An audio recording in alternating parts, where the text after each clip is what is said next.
That's my young nigga. That's my young nigga.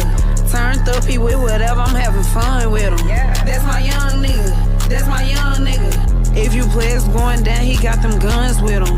That's my young nigga. That's my young nigga. That's my little crash out. That's my little hitter. That's my young nigga. That's my young nigga. You can't get them out the trenches cause it come with them. Young hot nigga, healer slow, but it's love a young nigga cause they beat the coochie right. That's my evil twin, me and him got matching. Don't see him when I'm working, only see my boo at night. He gon' do the dash cause I seen him. Let's not pretend this was an accident. On March 23rd, 2025, a Twitch live stream hosted by internet personality Plaque Boy Max, best known for mixing hip-hop with live stream chaos, detonated into a cultural flashbang. The stream featured Rap Lightning Rod, Sexyy Red, along with up-and-coming shock jock rappers Baby Chief Do It and Baby Kia, all recording a song titled YN, short for Young Nigga, live in real time for tens of thousands of viewers. What was supposed to be a freestyle collab session quickly turned into a train wreck of clashing egos, blunts, gang signs, sexual innuendo, and on-camera disrespect, capped by Sexyy Red calling the host a loser because she wasn't allowed to smoke weed inside the Airbnb. It went viral instantly. But while social media was flooded with memes, outrage, and pearl-clutching commentary about black culture, women in rap, and the kids these days, nobody stopped to ask a more important question. Who paid for this? Who built the pipeline that delivers this chaos to your screen, promotes it to your children, and profits off every second of the meltdown? Let's walk through the viral stream first, then follow the money trail. You're not going to like what you find. Plaque Boy Max, real name Maxwell Dent, is a 21-year-old Twitch streamer who found his niche turning music sessions into live chaos. His series in the booth is basically a digital rap studio crossed with a prank show. Rappers freestyle live while fans watch the creative process spiral out of control. Well, they call it a freestyle, but let's be real. This isn't Supernatural on the wake-up show in the 90s, rhyming about the soda in your hand with your eyes closed. This is a TikTok-era pop rap booth with verses half-written, phones out, and enough vocal tuning to pass a lie detector. It's sold as raw talent, but it's really just industry karaoke with ad-libs. Sexyy Red, a 25-year-old rapper from St. Louis, made her name rapping about her genitalia, literally. Her breakout song, Pound Town, includes the infamous line, "My coochie pink, my booty hole brown." She's been called everything from authentic to the soundtrack of American decline.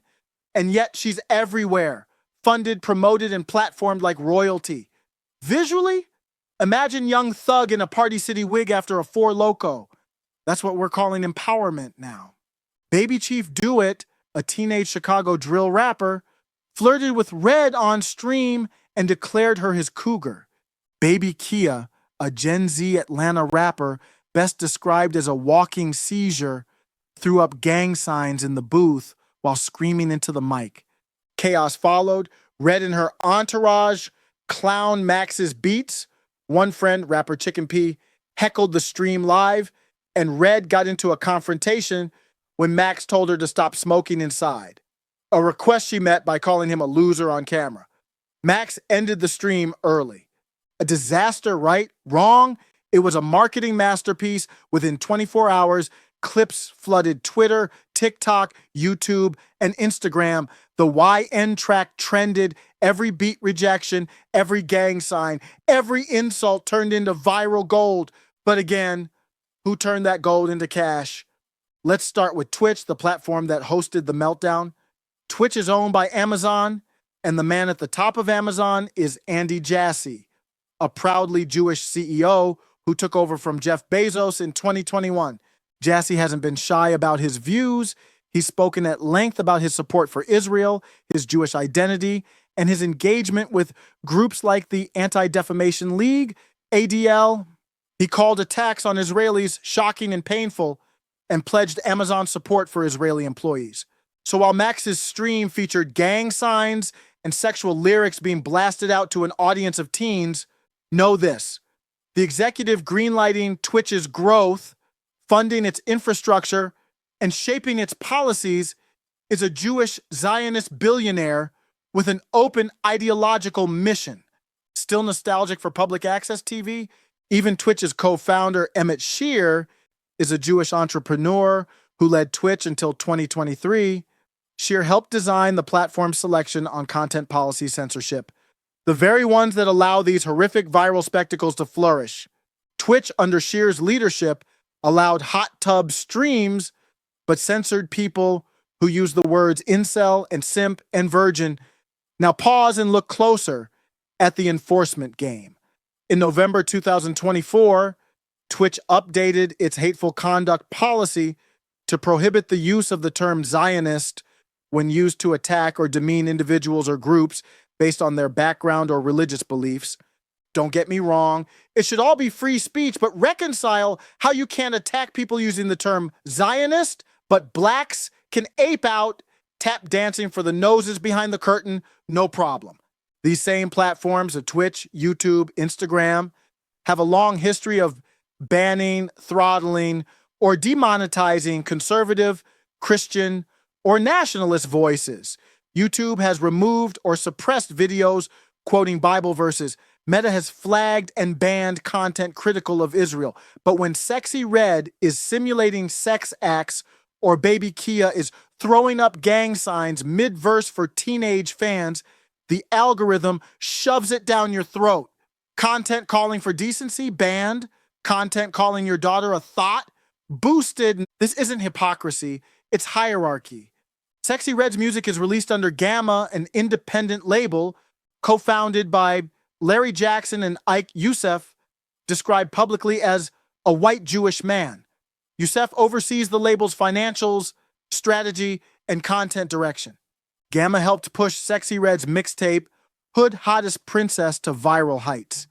They backed this Twitch stream, and they positioned Red as the poster child for edgy, hypersexual rap aimed squarely at youth culture. So while conservative commentators ask, where are the role models, and schools erupt with girls rapping about booty holes at pep rallies, know that Ike Youssef, a Jewish music exec, is collecting royalty checks and inking distribution deals. Baby Chief Doit is signed to artist partner group APG, a label under Atlantic Records, which is owned by Warner Music Group. Who owns Warner Music? That would be Len Blavatnik, a Ukrainian-born, Jewish-American Israeli oligarch. Yes, that's all three. Blavatnik is worth over $30 billion. He holds Israeli citizenship, sits on boards at Tel Aviv University, and is a close personal friend of Israeli Prime Minister Benjamin Netanyahu. His foundation donates millions to Jewish causes and Zionist organizations around the world. So when Baby Chief Doit drops a mixtape full of drill violence and brags about smashing older women on camera, just remember, the man collecting the back end is Sir Leonard Blavatnik, an Israeli knighted by the Queen of England and deeply embedded in the Zionist donor class. You can't make this up. Once the stream ended, clips went nuclear across platforms. Here's who runs them. YouTube, Alphabet, Google. Global head of music is Lyre Cohen, a Jewish executive born to Israeli immigrants, known as Little Israel in the rap industry.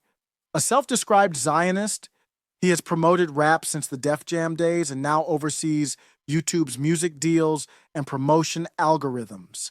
Instagram, Meta, Mark Zuckerberg, born into a Jewish family, controls the platform that blasted this stream to hundreds of millions of users via reels and memes. He's worked with the ADL to moderate content, but not this content. TikTok, ByteDance, the exception.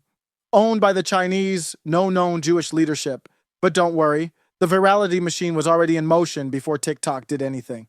And just to round out the operation, when the stream went viral, the narrative managers got to work. Media outlets jumped in to explain what we just saw and reframe the chaos.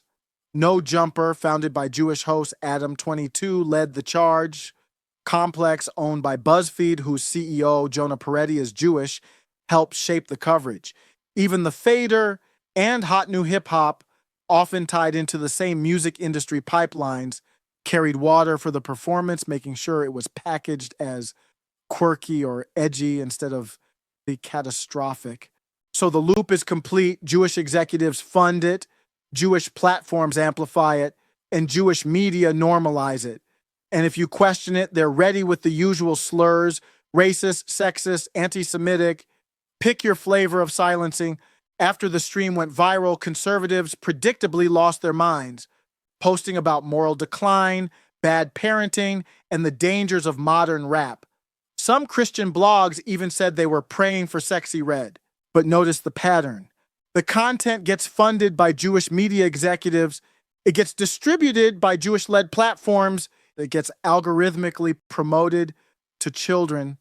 Then those same executives watch the country spiral into cultural decay and collect checks while Americans bicker who's to blame. Sound familiar? It should. This is Crisis Capitalism Culture Edition. Plaque Boy Max might be the face, Sexyy Red might be the voice, Baby Chief Do It, and Baby Kia might be the performance, but the gatekeepers of the viral machine, the ones with executive power, content control, and billions in profit, are Andy Jassy, Ike Youssef, Len Blavatnik, Lior Cohen, Mark Zuckerberg, and others. They are not just observers, they are architects. They fund the degeneracy, they profit from the backlash, and they always stay behind the curtain while the culture burns. Let's address the inevitable deflections. Just because they're Jewish doesn't mean it's coordinated. Nobody said it was. Whether it's coordinated or not is irrelevant. When every executive, distributor, and narrative manager across the entire chain of influence happens to come from the same group, coordination isn't necessary. It's systemic. You don't need conspiracy when you already have consolidation. This isn't six guys in a smoke-filled room. This is a demographic pattern baked into institutional control. Call it what you want. The outcome is the same. This is anti-Semitic. You're blaming Jews for black culture. Right. And when someone blames white supremacy for everything from zoning laws to weather patterns, that's fine. But the moment you observe that the rap labels, streaming platforms, and media outlets profiting off cultural rot are Jewish-led, now it's hate speech. Funny how Jasmine Crockett, Cori Bush, Jamal Bowman, and Al Sharpton will scream for reparations and rail against systemic racism, but not one of them will name the system's owners. Sexyy Red gets dragged for being vulgar. But Ike Youssef, who cut the check and greenlit the project, untouchable. That's the real protected class. This is just capitalism. Now stop making it ethnic. Then explain why Christian speech gets censored while violent sex-themed rap is platformed and monetized. Why is the ADL involved in platform policy, but drill rap gets a TikTok push? Capitalism doesn't decide which speech gets punished and which gets promoted. Culture does. And in this case, it's a culture run by a tightly consolidated and proudly Jewish power structure. If it were just business, they'd sell Bibles and family values with the same aggression, but they don't. That tells you everything. Ask yourself, why does this pattern repeat? Why is moral collapse always profitable and always protected? Leave a comment below if you agree that cultural decay isn't an accident. It's a business model, and the boardroom has a very specific demographic.